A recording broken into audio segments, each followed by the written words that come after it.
जरा सोचिए, अगर कोई अपनी मोहब्बत की निशानी पत्थरों में तराश दे तो वो कितना अमर हो सकता है। एक सम्राट था, दिल में बसा था प्यार और आंखों में सपना।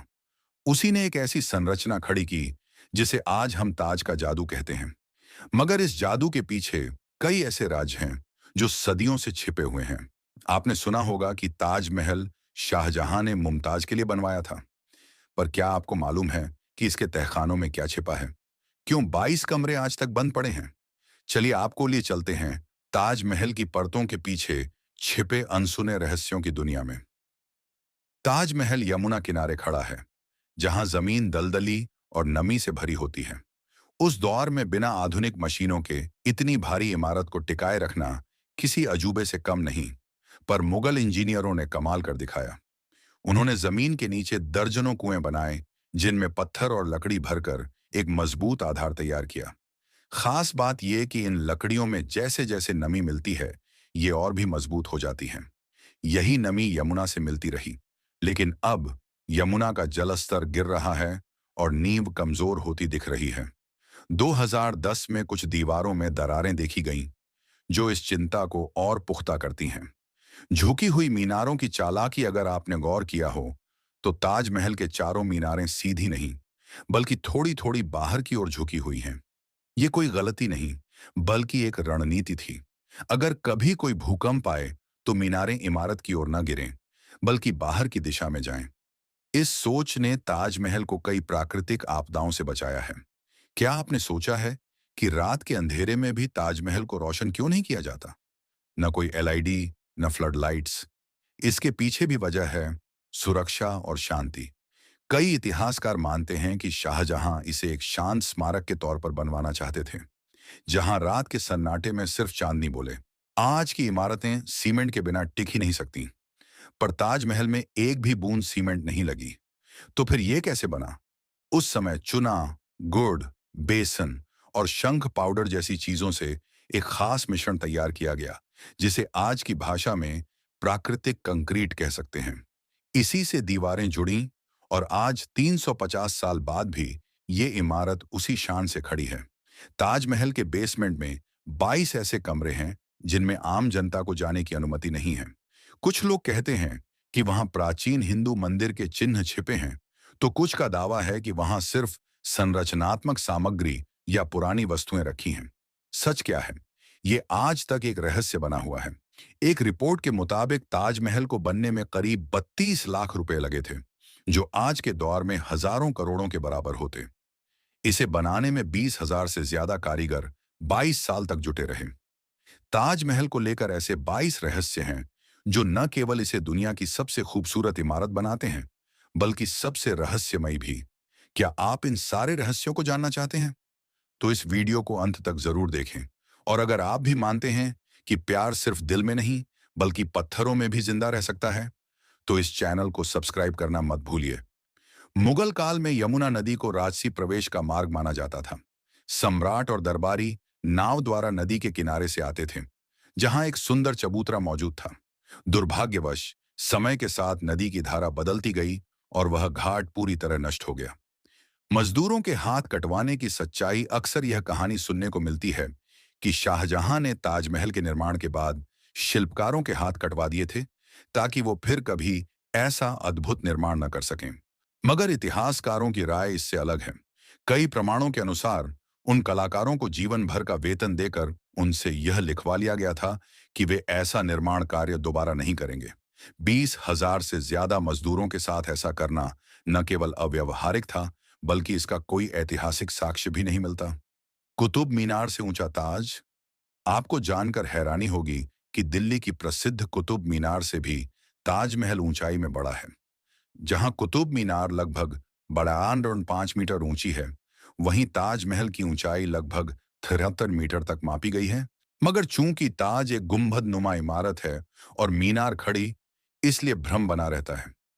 कमरों का रहस्य। हाल के वर्षों में ताजमहल के भीतर बने 22 बंद कमरों को लेकर काफी अफवाहें फैलीं। कुछ लोगों का मानना था कि उन कमरों में पुराने मंदिरों की मूर्तियां छिपाई गई हैं, परंतु पुरातत्व विभाग ने स्पष्ट किया कि ये कमरे असल में एक लंबे गलियारे का हिस्सा हैं, जिन पर अलग अलग दरवाजे लगे हैं। इन दरवाजों को नियमित रूप से खोला जाता है और सफाई भी की जाती है।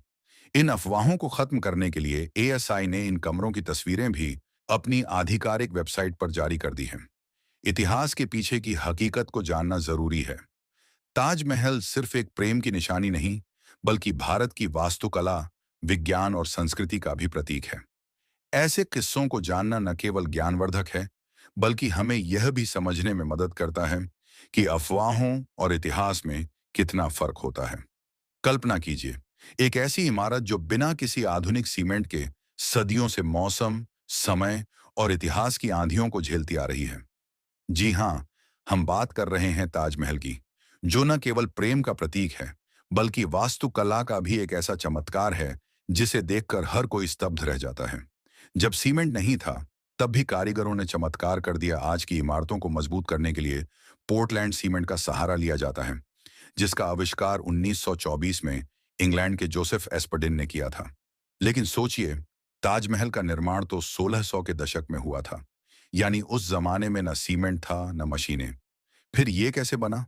असल में उस दौर के शिल्पकारों ने एक खास किस्म का चूने का मिश्रण तैयार किया था, जिसे हम आज की भाषा में प्राकृतिक बाइंडर कह सकते हैं। इसमें गुड़, औरत की दाल, बबूल का गोंद और बेलगाम जल जैसी प्राकृतिक चीजों को मिलाकर एक ऐसा पेस्ट बनाया गया जो आज की सीमेंट को भी टक्कर दे सकता है।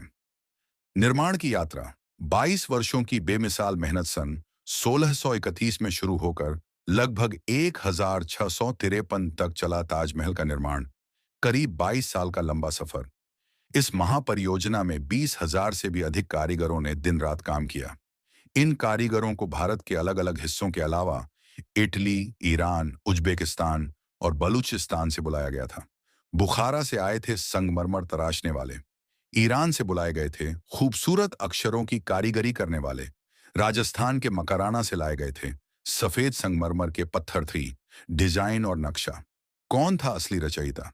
हालांकि इतिहास इस बात पर एकमत नहीं है कि ताजमहल का डिजाइन किसने बनाया, लेकिन कई इतिहासकारों का मानना है कि करीब 37 विशेषज्ञ वास्तुकारों की एक अंतर्राष्ट्रीय टीम ने मिलकर इसका प्रारूप तय किया था। 4 जब अंग्रेजों ने ताजमहल को लूटा 1857 की स्वतंत्रता संग्राम के दौरान, अंग्रेजों ने ताजमहल को भी नहीं बख्शा। उन्होंने इसकी दीवारों में जड़े कीमती पत्थर जैसे कि लैपिस लैजुली, नीलम और अन्य बहुमूल्य रत्न को निकालकर लंदन भेज दिया। कहते हैं ताजमहल की दीवारों में जो चमक थी वो तब फीकी पड़ गई। 5 ताजमहल का बदलता रूप। 4 समय, 4 रंग। ताजमहल का सौंदर्य केवल इसकी बनावट तक सीमित नहीं है। इसकी सबसे रहस्यमयी बात है इसका रंग, जो दिन के समय के साथ बदलता है। सुबह तड़के या थोड़ा काला सा नजर आता है। सूरज उगने पर हल्की गुलाबी झलक देता है। दोपहर में दूधिया सफेदी दिखती है और चांदनी रात में यह सुनहरी चमक के साथ दमकता है। कई वैज्ञानिकों ने इसे प्रकाश और संगमरमर की परावर्तन प्रक्रिया से जोड़ा है, लेकिन अभी तक कोई स्पष्ट जवाब नहीं मिला। गुप्त रास्ता जो यमुना की ओर खुलता था, शाहजहां के लिए विशेष रूप से बनाया गया एक छिपा हुआ रास्ता ताजमहल से यमुना की ओर जाता था। कहा जाता है कि इसे केवल राजसी लोगों के लिए प्रयोग किया जाता था और बाद में इसे हमेशा के लिए बंद कर दिया गया। सुन, ताजमहल का असली कलश पहले था सोने का। एक दौर था जब ताजमहल के मुख्य गुंबद के ऊपर जो कलश था वो शुद्ध सोने का बना हुआ था, लेकिन 800 के आसपास उसे हटाकर कांसे का कलश लगाया गया, जो आज भी वहीं मौजूद है। 8 कितना खर्च हुआ था और आज कितना होता? 153 में जब यह शाही स्मारक तैयार हुआ था, उस समय की लागत उस युग में ही करोड़ों में मानी गई थी। लेकिन अगर आज उसी तरह का निर्माण किया जाए तो अनुमान है कि लागत 57,000 करोड़ से ज्यादा आएगी, यानी लगभग 57 अरब से भी ऊपर। 9 भ्रम का खेल। ताजमहल पास से छोटा क्यों दिखता है? ताजमहल की बनावट कुछ इस तरह से की गई है कि दूर से यह बड़ा दिखता है, लेकिन जैसे ही आप इसके पास जाते हैं, इसकी ऊंचाई कम लगती है। यह एक अनोखी दृश्य भ्रम तकनीक का कमाल है, जिसे जानबूझकर इसमें शामिल किया गया था। डन पत्थरों का सफर। मकराना से ताज तक ताजमहल की सफेदी को संभव बनाने वाले पत्थर राजस्थान के मकराना खदानों से मंगवाए गए थे। ये वही मकराना संगमरमर है जिसे आज भी विश्व की बेहतरीन गुणवत्ता वाला माना जाता है।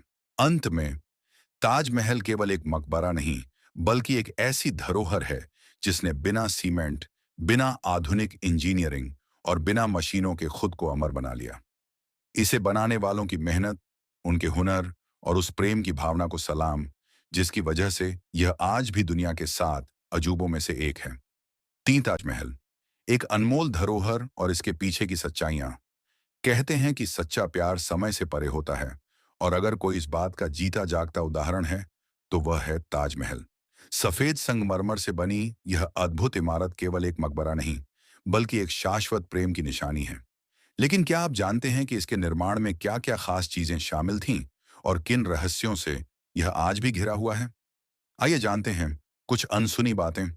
दुनिया भर से लाए गए कीमती रत्न ताजमहल की दीवारों और नक्काशी में जो चमक है, उसका कारण है 28 अलग-अलग देशों से मंगवाए गए रत्न और पत्थर। कहीं से पुखराज, कहीं से नीलम, तो कहीं से माणिक। हर पत्थर अपने आप में बेशकीमती। इन सभी को बारीकी से संगमरमर में जड़ा गया था, और इतनी भारी सामग्री को लाने के लिए 1000 से भी ज्यादा हाथियों की मदद ली गई थी। क्या ताजमहल एक मंदिर था? कुछ समूहों का यह दावा रहा है कि ताजमहल असल में एक प्राचीन हिंदू मंदिर था, जिसे तेजो महालय कहा जाता था। 1989 में लेखक पीएन ओक ने एक किताब में यह विचार रखा। उन्होंने यह भी मांग की थी कि ताजमहल की खुदाई की जाए, ताकि उनके दावे को सिद्ध किया जा सके। लेकिन भारतीय पुरातत्व विभाग और सुप्रीम कोर्ट ने ऐसे किसी भी प्रमाण को नकार दिया। ऐतिहासिक दस्तावेज और समकालीन लेख शाहजहां को ही ताजमहल का निर्माता मानते हैं। ताज की नकल करने वाली इमारतें। ताजमहल की खूबसूरती इतनी बेमिसाल है कि दुनिया भर में इसकी प्रतिकृति बनाई गई, चाहे वो चीन हो या बांग्लादेश, कोलंबिया हो या भारत का महाराष्ट्र। औरंगाबाद में स्थित बीबी का मकबरा, जो कि आजम शाह ने अपनी मां की याद में बनवाया था, भी इसकी ही प्रेरणा से बना है। हालांकि इसकी संरचना और सामग्री में फर्क साफ दिखाई देता है। काले ताजमहल की कल्पना कहा जाता है कि शाहजहां यमुना के दूसरी ओर काले पत्थरों से एक और ताजमहल बनवाना चाहते थे अपने लिए। पर इतिहासकारों के अनुसार यह केवल एक दंत कथा है। उस जगह पर खुदाई हुई, लेकिन ऐसा कोई साक्ष्य नहीं मिला जिससे यह साबित हो सके कि कोई काला ताज बनने वाला था। एक प्रेम कथा जिसने इतिहास रच दिया। शाहजहां और मुमताज महल की प्रेम कहानी में दर्द और समर्पण दोनों हैं। मुमताज का असली नाम अर्जुमंद बानो बेगम था, और उन्हें शाहजहां ने मुमताज महल का खिताब दिया। जब मुमताज की मृत्यु 14वें बच्चे को जन्म देते समय हुई, तो शाहजहां अंदर से टूट गए। उसी समय उन्होंने एक ऐसा स्मारक बनवाने का संकल्प लिया जो उनकी बेगम की याद को अमर कर दे। मुमताज की अंतिम यात्रा मुमताज की पहली कब्रगाह बुरहानपुर में थी, लेकिन ताजमहल निर्माण के बाद उनकी देह को वहां से निकालकर ताजमहल परिसर के एक बाग में अस्थायी रूप से दफनाया गया, और जब मुख्य गुंबद तैयार हो गया, तब उसे वहां अंतिम रूप से स्थानांतरित किया गया। शाहजहां का स्वर्ण काल, जब शाहजहां सिंहासन पर बैठे, तब मुगल साम्राज्य अपनी चरम सीमा पर था। शांति, समृद्धि और कला संस्कृति के क्षेत्र में उन्नति हो रही थी। उन्हें भव्य इमारतें बनवाने का शौक था, और उन्होंने भारतीय स्थापत्य को फारसी डिजाइनों से मिलाकर नया आयाम दिया। तो वर्षों की मेहनत, ताजमहल के निर्माण में लगभग 22 साल लगे, और हजारों कारीगरों, स्थापत्य विशेषज्ञों और मजदूरों ने दिन रात एक कर दिया। इसका हर कोना एक अलग कहानी कहता है। नक्काशी, जड़े गए पत्थर और उसकी संरचना सब बेमिसाल हैं। एक राजा जो टूट चुका था, अपनी प्रिय बेगम के जाने के बाद शाहजहां पूरी तरह से बदल गए थे। वे अक्सर ताजमहल को देखते रहते, और अंततः अपने जीवन के आखिरी वर्षों में आगरा किले में कैद हो गए। कहते हैं उन्होंने अपनी अंतिम सांस ताजमहल की झलक देखते हुए ली थी। ताज एक अमर निशानी। राजा चला गया, सल्तनतें ढह गईं, लेकिन ताज आज भी खड़ा है, जैसे वक्त को चुनौती दे रहा हो। इसकी चमकती हुई संरचना आज भी लोगों को एक प्रेम की अनमोल कहानी याद दिलाती है। अंत में, अगर आपने ताजमहल को अपनी आंखों से देखा है, तो आप जानते होंगे कि यह केवल एक इमारत नहीं, एक एहसास है। अगर नहीं देखा तो जरूर देखिए, क्योंकि कुछ चीजें केवल अनुभव से समझ आती हैं। आप किस शहर से हैं और क्या कभी ताजमहल देखने गए हैं? कमेंट में जरूर बताएं। और अगर आपको यह वीडियो पसंद आई हो, तो इसे शेयर कीजिए और बताइए कि अगली बार आप किस ऐतिहासिक धरोहर की कहानी सुनना चाहेंगे।